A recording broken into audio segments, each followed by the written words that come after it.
മന്ത്രി ജി സുധാകരൻ IAS-കാരെയാണ് ഈയിടെ പിടിച്ചിരിക്കുന്നത്. അടിയന്തരമായി IAS അസോസിയേഷൻ യോഗം ചേർന്ന് മന്ത്രിക്ക് മറുപടി പറയേണ്ടതാണ്. IAS-ന് വലിയ മേന്മയൊന്നുമില്ലെന്ന് പറഞ്ഞുകൊണ്ടിരിക്കുന്ന മന്ത്രി ഒന്നുകൂടി കൂട്ടിച്ചേർക്കുന്നു. IAS-കാരനും പിയൂണും തമ്മിൽ ചെയ്യുന്ന ജോലിയുടെ കാര്യത്തിൽ കാര്യമായ വ്യത്യാസമൊന്നുമില്ല. നേരായ വഴി IAS-കാരനും പിയൂണും തമ്മിൽ വ്യത്യാസം എന്ത് കാര്യത്തിനാണ് വ്യത്യാസം? IAS-കാരൻ കുരുകുരായി എഴുതുന്നു, നിങ്ങൾ എന്തെങ്കിലും ഫയൽ കൊണ്ടാ വ്യത്യാസം? IAS-കാരനൊന്നും കണ്ടുപിടിക്കുന്നില്ല. ഇവിടെ ഒന്നും കണ്ടുപിടിച്ചാണ് എനിക്കറിയില്ല. എനിക്ക് 10-200 IAS-കാരൻ്റെ വർക്ക് ചെയ്തിട്ടുണ്ട്. മന്ത്രിമാർക്ക് ചരമപ്രസംഗം എഴുതി കൊടുത്തും സെക്രട്ടേറിയറ്റിലെ ഗുഹകളിലിരുന്ന ജനങ്ങളോട് നിഴൽ യുദ്ധം നടത്തിയും സമാധി അടയുന്ന ഓരോ IAS വിഴുപ്പിന്റെയും റോൾ അത് തന്നെയാണ്. ഒരു 1985 ഞാൻ കേരള യൂണിവേഴ്സിറ്റി സിൻഡിക്കേറ്റിൽ മെമ്പറായ കാലം, സിൻഡിക്കേറ്റിലൊക്കെ ഓരോ വർഷവും 5-10 IAS-കാർ വരും, മാറി വരും. 10-200 IAS-കാർ വേണ്ടി ഞാൻ പ്രവർത്തിച്ചിട്ടുണ്ട്. അവരുടെ മോഡലും അവരോടൊപ്പവും. ഒരു 10% ഉള്ളൂ തലയ്ക്ക് വല്ല വെളിവുള്ളത്.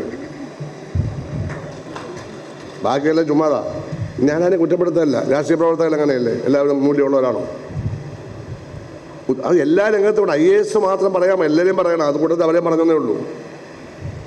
അല്ല, IAS-ന് പ്രത്യേക മഹത്വമൊന്നുമില്ല കേട്ടോ. അതൊന്നും ധരിച്ചുകളെ തെറ്റാണത്. അവർ ധരിക്കുന്നു, അതവിടെ തെറ്റാണ്. അവരെന്തോ ചെയ്താൽ ഗവൺമെൻറ് പറക്കില്ല, അവർ പറക്കും. ഗവൺമെൻറ് ഒരിക്കലും പറക്കില്ല.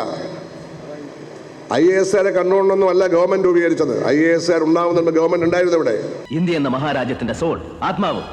IAS അക്കാദമി വർഷാവർഷം അടവച്ച് വിരിച്ചെടുക്കുന്ന നിന്നെ പോലുള്ള സ്നോബുകൾക്ക് ഈ ആത്മാവ് തൊട്ടറിയാനുള്ള സെൻസ് ഉണ്ടാവണം, സെൻസിബിലിറ്റി ഉണ്ടാവണം, സെൻസിറ്റിവിറ്റി ഉണ്ടാവണം.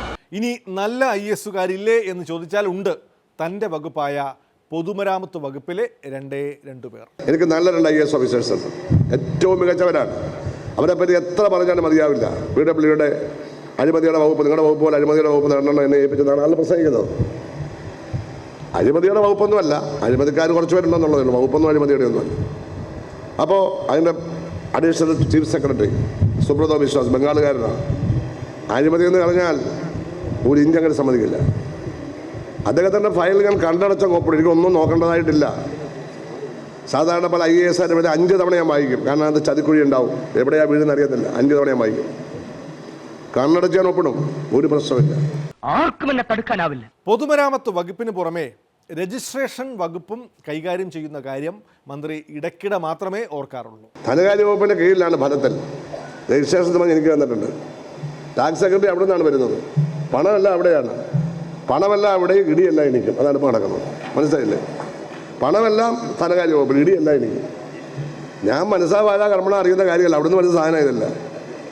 എനിക്ക് രജിസ്ട്രേഷനും മറ്റു കാര്യങ്ങളും അങ്ങനെയുള്ള കുറച്ച് കാര്യം മാത്രമേ ഉള്ളൂ. നടപടിയൊക്കെ എടുക്കാം.